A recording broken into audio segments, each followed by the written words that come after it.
सबकी, कोई अमर नहीं रहेगा। तो इसीलिए भागवत सबके लिए है, क्योंकि श्रीमद् भागवत में ये प्रश्न पूछा गया है कि जिसकी मृत्यु होने वाली है उसके लिए आप शास्त्र बताइए। पहला स्कंद फर्स्ट 500।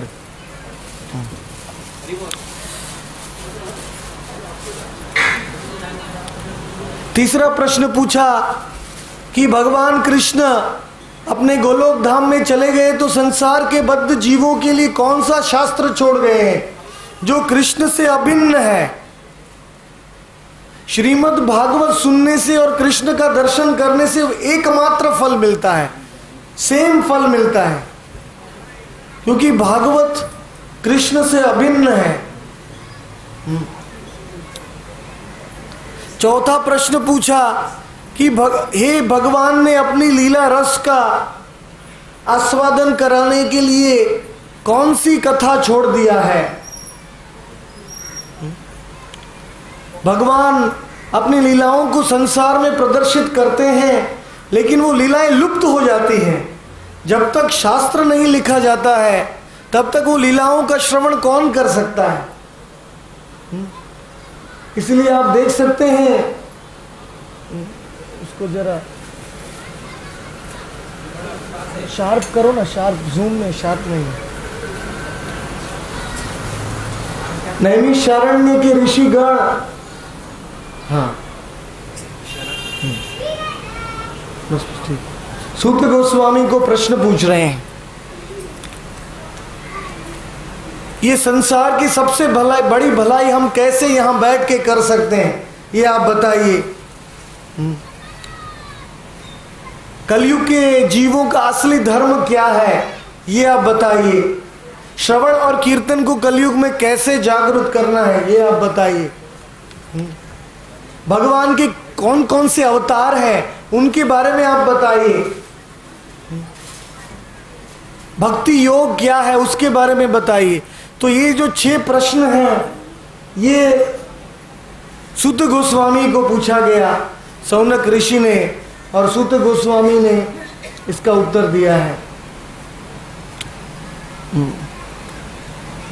सबसे पहले तो उन्होंने अपने गुरुजी का स्मरण किया, सुखदेव का, और उन्होंने श्लोक कहा, ओम अज्ञानतिमिरन्धस्य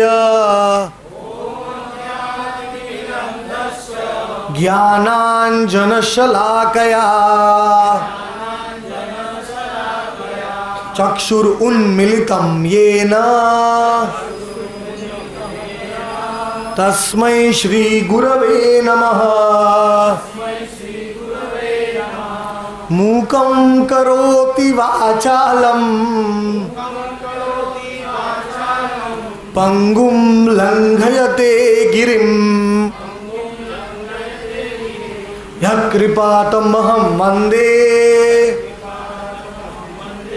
श्री गुरुं दीनतारणम्। सूत गोस्वामी ने कहा कि मैं जब भागवत की सभा में बैठा था, मेरे गुरुजी ने वो अमृत को मेरे कानों में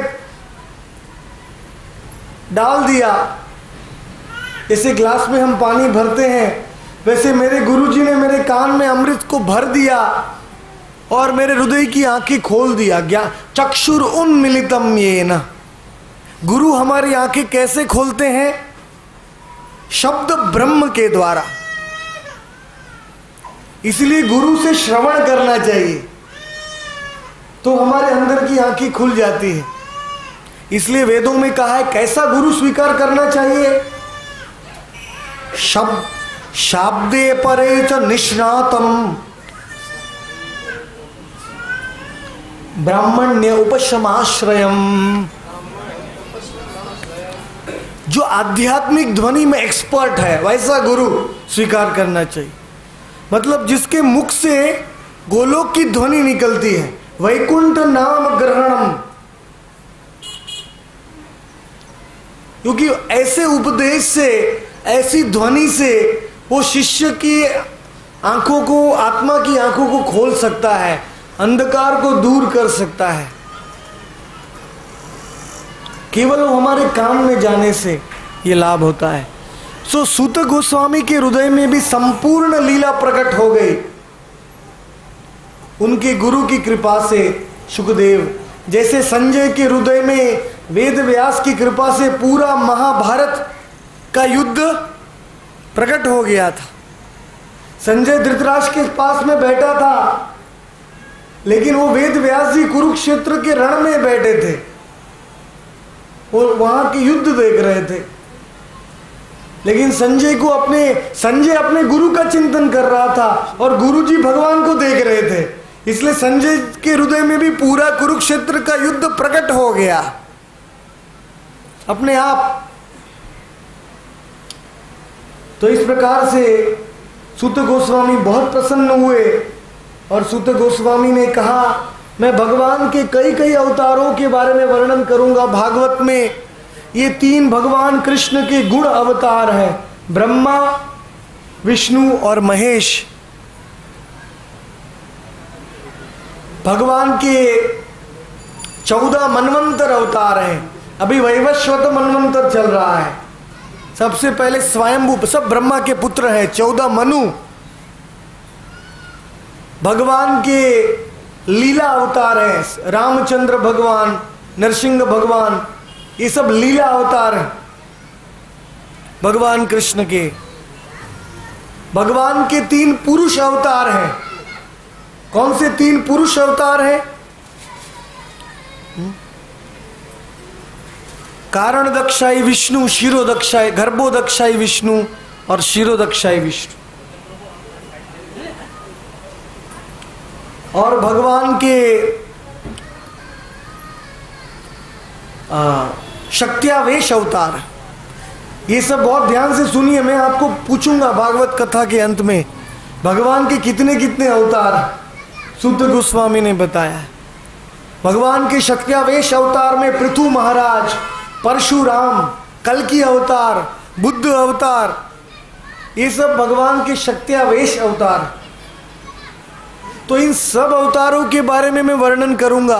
किस लिए वर्णन करूंगा? क्योंकि परम परमेश्वर कृष्ण की महिमा उससे बढ़ जाएगी, इसलिए मैं सब अवतारों का वर्णन करूंगा। इसलिए दशम स्कंद में भक्त कृष्ण को समझ पाएंगे। चैतन्य चरितामृत में कृष्णदास कविराज गोस्वामी ने कृष्ण का वर्णन किया है। क्यों? क्योंकि कृष्ण को जो नहीं समझेगा वो गौरांग को कभी नहीं समझ सकता है।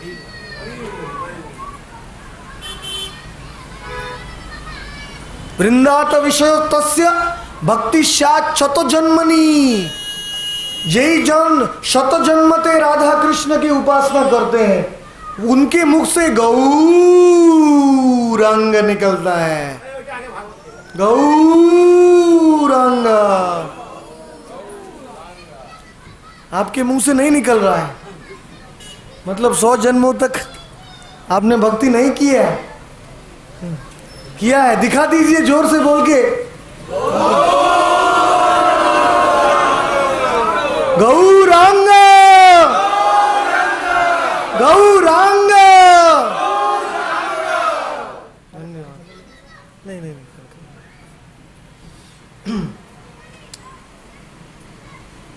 तो कल मैंने आपको समझाया कि वेद व्यास ने अनेक साहित्य लिखे हैं। 1 लाख श्लोक का महाभारत, विशेष करके कहानियों के साथ लिखा महाभारत में बहुत सब लीलाएं लिख दी हैं। क्योंकि कलयुग के जीवों को ज्ञान के साथ लीला भी देना पड़ता है।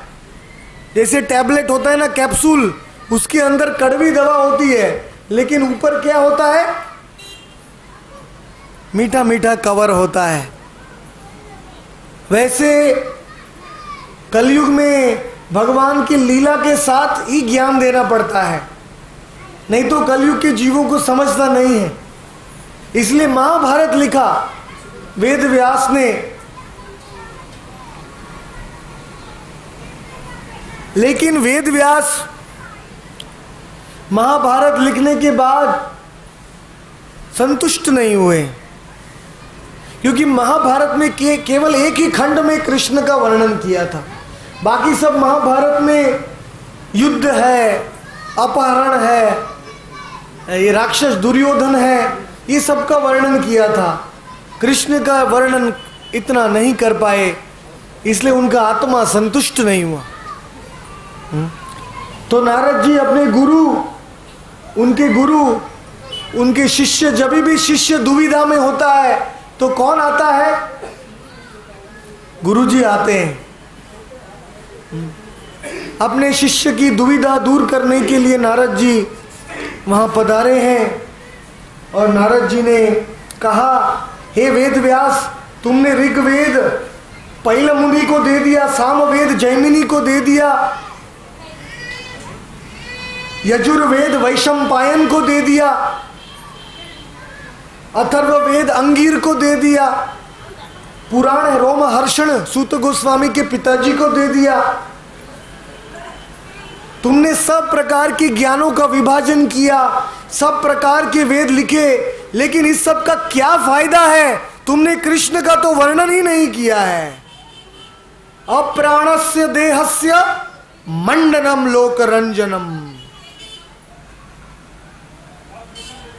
एक मुर्दा जा रहा है, वो मुर्दा के ऊपर आप सोने का हार रख दीजिए, चांदी का हार रख दीजिए, उसका कुछ फायदा है? कोई फायदा नहीं। उसी प्रकार अनेक अनेक शास्त्र आप पढ़िए, अनेक अनेक शास्त्र लिखिए, लेकिन उसमें भगवान श्री कृष्ण की दिव्य लीलाओं का वर्णन नहीं है, तो वो शास्त्र केवल मनोरंजन के लिए, मंडनम लोक रंजनम, भगवत भक्तिहीनस्य जाति शास्त्र जप तपः। आप भी भगवान का नाम लेते हैं, लेकिन अगर कृष्ण को याद नहीं करते हैं तो उसका क्या मतलब है? शास्त्र पढ़ते हैं लेकिन उसमें कृष्ण का लीला नहीं है, कृष्ण का कथा नहीं है, उससे कोई शुद्धि नहीं होगा। इसलिए हे वेद व्यास, अभी तुम 18वां महापुराण लिखो, 18,000 श्लोक, और उसमें हर एक श्लोक में श्री कृष्ण की स्तुति का गुणगान करो, हर एक श्लोक में। वयम तु न विप्रप्याम उत्तम श्लोक वर्णने, यक शृण्वताम रसज्ञानम स्वादु स्वादु पदे पदे। उत्तम श्लोक का गुणगान करो। कृष्ण का नाम है उत्तम श्लोक, क्योंकि उनके लीलाओं का सुंदर सुंदर श्लोक लिखा गया है, और भक्त उनका श्रवण करके स्वादु स्वादु पदे पदे, उनका स्वाद बढ़ता ही जाएगा।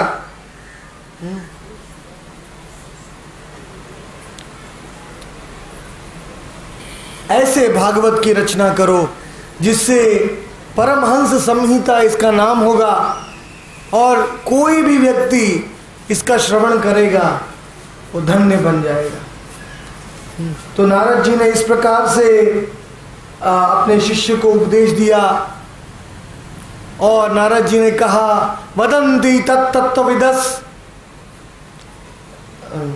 तत्वम यद् ज्ञानम अद्वयम ब्रह्मेति परमात्मेति भगवान इति शब्दते। कि भगवान कृष्ण के 3 स्वरूप हैं। कौन जानता है भगवान कृष्ण के 3 स्वरूप को? कौन जानता है? 3 स्वरूपों को कौन जानता है? ब्रह्म, परमात्मा और भगवान। जो सब ब्रह्मांडों में व्याप्त है, गोलोक और वैकुंठ में भी व्याप्त है, उसको ब्रह्म कहते हैं। ब्रह्म ज्योति, परव्योम, निर्विशेष, निराकार, उसके कई कई नाम हैं। ब्रह्म कहते हैं, अखंड तत्व है, अखंड ज्योति है, क्योंकि वो ज्योति भगवान कृष्ण के शरीर से निकलती है, इसलिए वो अखंड है। हम जो आत्मा है वो भी वो ज्योति से आए हैं। वो ज्योति हमारा जन्म स्थान है, तटस्थ शक्ति कहते हैं उसको, वो ज्योति को। वो ज्योति में रहने वाले आत्मा हम हैं, हम वहाँ से इस भौतिक सृष्टि में गिरे हैं। तो वो ज्योति सर्वव्याप्त है और हम उस ज्योति के एक कण हैं, सच्चिदानंद कण है। वो भगवान का ब्रह्म है। जैसे सूर्य देवता के तीन रूप हैं, सूर्य देवता, सूर्य का लोक और सूर्य की किरण। वैसे भगवान के भी 3 स्वरूप हैं, निराकार ब्रह्म, सबके हृदय में बैठे हुए परमात्मा, 4 हाथ वाले चतुर्भुज जिनका आकार इतना है। परमात्मा का हमारे पहली उंगली के ऊपर के भाग, अंगूठे के सबसे ऊपर के भाग को लेके पहली उंगली के ऊपर के भाग तक जो आकार है, इस आकार में परमात्मा हमारे हृदय में बैठे हुए हैं, सबके हृदय में। लोग कहते अरे रे मैं बड़ा पापी हूँ, भगवान मेरे से बहुत दूर है। लेकिन अरे भाई साहब, भगवान आपसे 1 फुट भी दूर नहीं है, हृदय में बैठे हैं, बल्कि आत्मा भी हृदय में बैठा है। दोनों आत्मा और परमात्मा बहुत करीब हैं, दोनों पक्षी हैं। लेकिन हम भगवान के सामने भी बैठ सकते हैं, लेकिन हमारा मुंह भगवान के से घुमा के करेंगे तो कैसे भगवान मिलेंगे? इसलिए ये दशा को कहते हैं कृष्ण विमुख।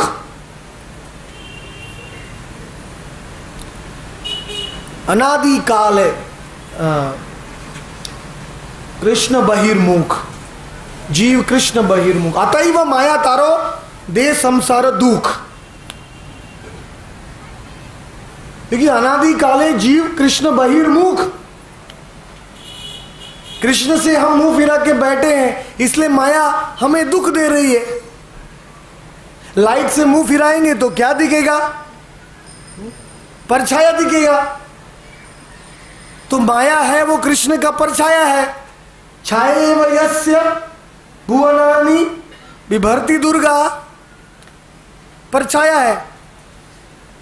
तो भगवान से मुंह फिराएंगे तो परछाया दिखेगा, मुंह भगवान के उन्मुख करेंगे तो भगवान के दर्शन। तो ये ज्ञान तुम